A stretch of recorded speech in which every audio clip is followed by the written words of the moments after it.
All right, so let's talk about geometry. Okay, whenever we talk about geometry, we're referring to the orientation or the overall space that these chemicals can fill up. Looking at its 3D nature. Okay, there's two types of geometry that we're going to be referring to. It's going to be molecular geometry, and it's also going to be electron pair geometry. Molecular geometry, if we break it down. First and foremost, what we need is a template for it, right? There are things called essentially, one second.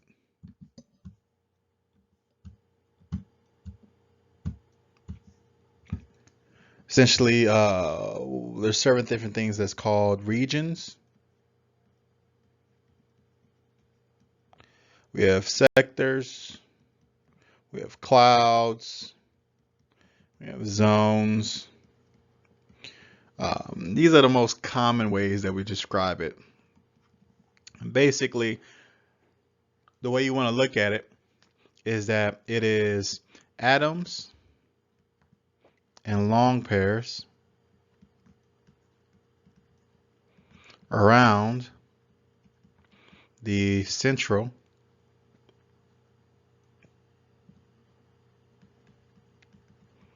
atom. Okay. So let's start this off. Let's say, for example, the first in the list, we're going to be specifically talking about molecular geometry for a while. Then we'll go to electron pair geometry. So if you look at molecular geometry, one to start off with would be, say, for example, nitrogen. This configuration is linear.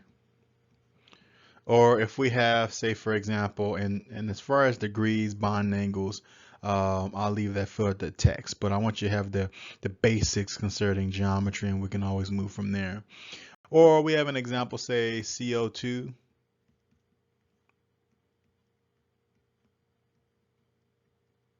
Okay. The way I would list this one is that this is essentially a two cloud system. So we're going to section this off. That's slightly different. We'll say two cloud. And when I say cloud, remember, this is around the center atom. So say two cloud system. This is going to be two atoms slash zero long pairs. This is around the central atom. Okay. Let's keep going. Let's do three cloud.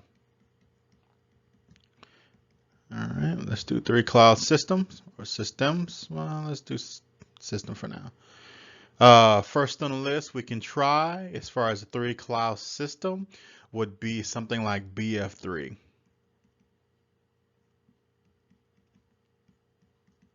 Or we can do this one. Both of these are three cloud systems because we're not counting this double bond. It's going to be atom, atom, atom. So it's three atoms around this guy, no long pairs, three cloud system. This is considered to be, this is also linear here. Okay. This is going to be trigonal planar. Okay. Trigonal planar. On to the next one. If we do the next one, another good example would be, say, for example, we have two atoms slash one long pair.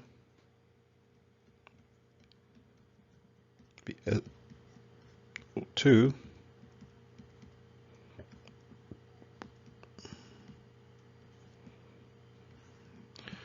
Okay. So essentially SO2, this is going to be bent. Remember, this is molecular geometry. All right. Let's do a four cloud system.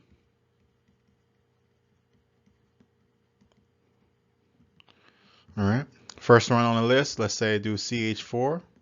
This is tetrahedral. Okay. All right. This is essentially four atoms slash zero long pairs.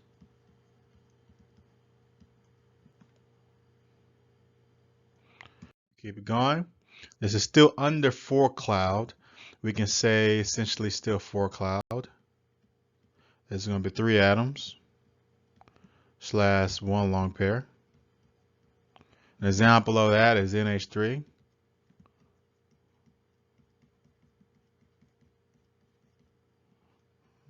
Make that a little bit better. There we go. Okay, 3 atoms, 1 lone pair. And then last but not least, we can also possibly do 2 atoms / 2 lone pair. An example of that would be water, H2O. So 2 atoms, 2 lone pairs. This is actually bent. If we go to a 5 cloud system,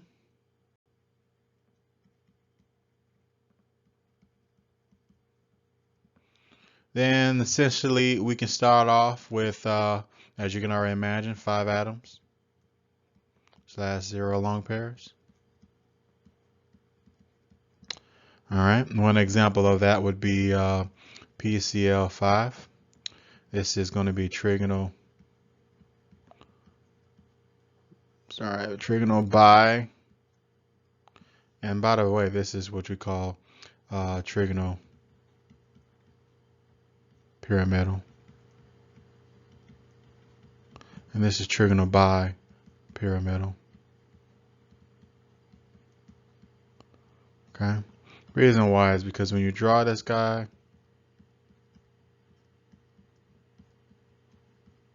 you have this section here, to which you can imagine to be the trigonal portion or trigonal portion. We go on, 5 cloud. We can say essentially 4 atoms / 1 long pair. An example of that would be SF4.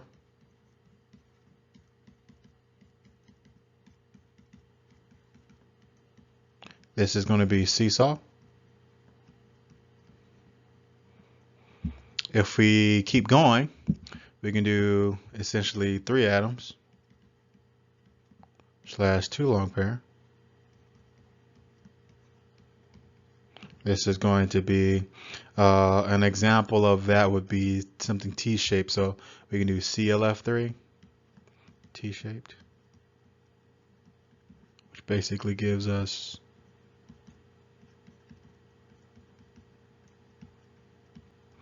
T-shaped.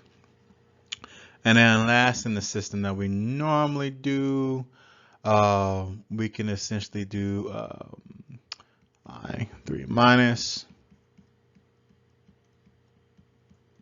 which basically we have this guy,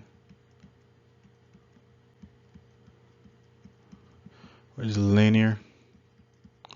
So this is going to be 2 atoms / 3 long pairs.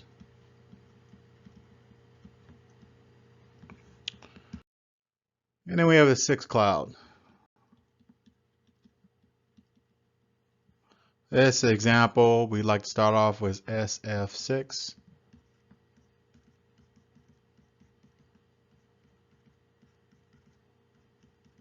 It's octahedral. This is going to be 6 atoms / 0 long pairs. If we keep going, this is going to be 5 atoms, so we want 5 atoms / 1 long pair.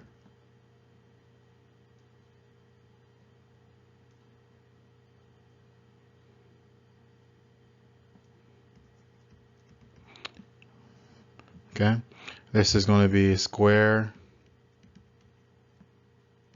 pyramidal. SbCl5 2 minus is an example. If we do the next one, 4 atoms / 2 long pairs. An example of that is XeF4, which looks something like this.